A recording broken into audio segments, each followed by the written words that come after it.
Frontline cars, OG grandpa, this mother. So what's that you taking off right there? We just all know this just a fuel filter. Shit, that's when that shit happened for that. Worst mechanic's life, dropping tools.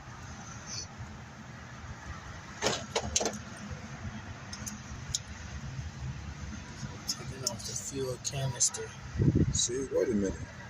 Maybe it's too tight.